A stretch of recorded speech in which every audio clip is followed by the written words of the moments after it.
Tukaj imamo primer zasaditve s kolerabico, nadzemno in solato. Vidimo, da je solata vseeno v trikotnik, da se boljše izkoristi prostor. Razdalja tukaj je 30 cm, med vrstami pa 40 in vmes je ravno prostor še za hitro rastočo nadzemno kolerabico.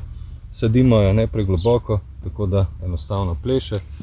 Pri nas pa, tako kot vsako leto, sadimo sadike Kornos, ki jih dobite po vsej Sloveniji, skoraj v vseh vrtnarijah, in to je zame tudi najboljša vrtnarija, ki dobavlja sadike po celi Sloveniji.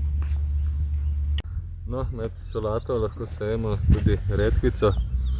Jaz jo sejem kar na približno 3 do 5 cm, raje na 3, če kakšno ne pride slučajno ven. Nikakor pa ne pregosto, kajti potem redkvica ne uspe tako, kot je treba. Ta zemlja pa je praktično idealna za setev danes in bomo vse skupaj samo pokrili. Zadeva je zaključena.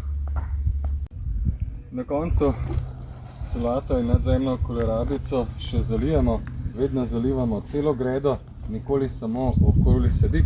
Pri nas je pa zemlja še posebno žejena ob robu gredice, tam, kjer je obroba, kajti tukaj je zemlja nekako najbolj dvignjena in tudi najbolj izpostavljena sušnim razmeram. Zalivamo pa bolj pomalo, površinsko, vedno pogledamo, kako je spodaj mokro, in prvih 14 dni v sončnem vremenu treba delati to kar dnevno.